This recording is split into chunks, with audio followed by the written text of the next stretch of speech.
أعوذ بالله من الشيطان اللعين الرجيم. بسم الله الرحمن الرحيم.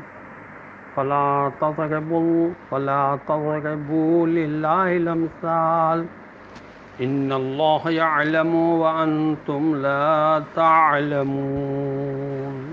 اللهم صل على محمد وآل محمد وعجل فرجهم. السلام علیکم ورحمۃ اللہ وبرکاتہ۔ اللہ تبارک و تعالیٰ کا شکر ہے کہ میں نے سورہ مبارک النحل جو قرآن مجید کا 16 نمبر کا سورہ ہے، اس کی آیت نمبر 74 کی تلاوت کا شرف حاصل کیا، جس کا ترجمہ یہ ہے کہ فلا تضربوا للہ الامثال، بس اللہ کے لیے مثالیں نہ دیا کرو۔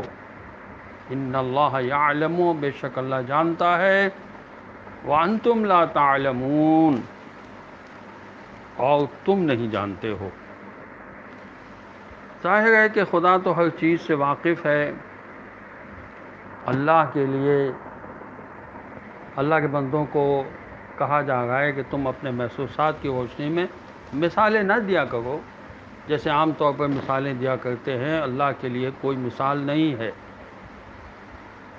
کہ اللہ کی بیٹیاں بیٹے ہیں اور اللہ کی بارگاہ میں رسائی حاصل کرنے کے لیے بتوں کا ذریعہ اختیار کرنا پڑتا ہے، جیسا کہ دنیاوی بادشاہوں تک پہنچنے کے لیے مقربین کو ذریعہ بنانا پڑتا ہے۔ تم ذات خدا کی صفات کو جانتے نہیں ہو۔ جیسے پہلے زمانے میں بتوں کے پوجا کرنے والے یہی کہتے تھے کہ ہم ان کو خدا تک پہنچنے کا وسیلہ سمجھتے ہیں، یعنی بے بس غلام اس شخص کے برابر نہیں ہو سکتا جسے اللہ نے رزق دیا ہے، تو وہ بت جو ہے غلام سے بھی زیادہ بے بس ہے، خود رازق کیسے بن سکتا ہے، وہ کیسے ہو سکتا ہے؟ اب اس زمانے میں بھی اب لوگ بتوں کی تو پرستش نہیں کرتے ہیں، بہت سی چیزوں کو انہوں نے اپنا خدا بنایا ہوا ہے، اس کی بات مانتے ہیں۔ اگر دین کے خلاف بھی وہ کوئی بات کہتا ہے تو اس کی بات مان لیتے ہیں۔ کسی نے اپنی بیوی کو اپنا سب کچھ بنایا ہوا ہے، بیوی اگر کہے کہ داڑھی منڈاؤ، اچھے نہیں لگتے ہو، تو منڈا دیتے ہیں۔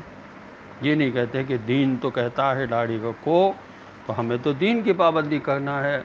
آپ کو دین کی پابندی کرتے ہوئے پردہ کرنا ہے، مجھے دین کی پابندی کرتے ہوئے داڑھی رکھنا ہے۔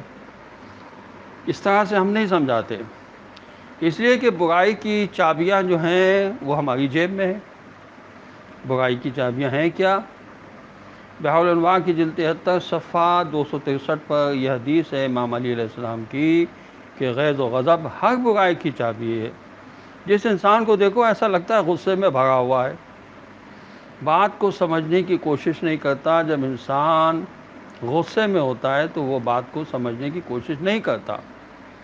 انسان کو ہمیشہ ٹھنڈا رہنا چاہیے، کول رہنا چاہیے ہے، چاہے گھر میں ہو، چاہے دفتر میں ہو، چاہے لوگوں کے درمیان ہو، چاہے اکیلا ہو، تب اس کی بات سمجھ میں آتی ہے۔ یہ بحار الانوار کی جلد 72 صفحہ 236 پر یہ مولا علی علیہ السلام کی حدیث ہے کہ اللہ تعالیٰ نے برائی کے کچھ تالے مقرر فرمائے ہوئے ہیں جن کی چابیاں شراب ہے۔ جس شراب سے بدتر برائی جھوٹ ہے۔ ہم سمجھتے ہیں کہ ہم تو اللہ کا شکر ہے شراب نہیں پیتے، لیکن جھوٹ سے بھی تو پرہیز نہیں کرتے۔ جھوٹ کو شراب سے بھی بدتر کہا گیا ہے۔ جھوٹ، بخل، ظلم اور جہالت ایسی عادتیں ہیں جن کا نتیجہ صرف برائی ہوتا ہے۔ تو ان تمام بری عادتوں سے مولا علی علیہ السلام کے محبین کو بچتے رہنا چاہیے۔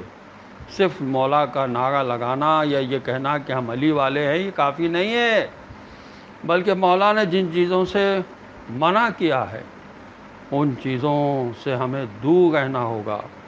اگر نشے سے منع کیا گیا ہے تو ہمیں نشے سے دور رہنا ہوگا۔ لا تقربوا الصلاۃ وانتم سکارا، نماز کے قریب نہ جاؤ، ہمیں یہاں نہیں رکنا ہوگا، بلکہ آگے ہمیں پڑھنا ہے کہ وانتم سکارا، جب تم نشے کی حالت میں ہو، اگر نیند کا نشہ ہو تو اٹھو، اس نشے کو دور کرو، وضو کرو۔ جب نیند کا نشہ دور ہو جائے تو اللہ کی نماز پڑھو. 2 رکعت نماز سے پتہ چل جاتا ہے کہ کون امام کا چاہنے والا ہے، کون امام کے لیے اپنی نیند کو قربان کر سکتا ہے، اور جو نیند کو قربان نہیں کر سکتا وہ خون کو کیا قربان کرے گا. اس لیے ہر مومن کی نماز فجر تو کبھی بھی قضا نہیں ہونا چاہیے، کوئی نماز قضا نہیں ہونا چاہیے، خصوصاً نماز فجر. السلام علیکم ورحمۃ اللہ وبرکاتہ.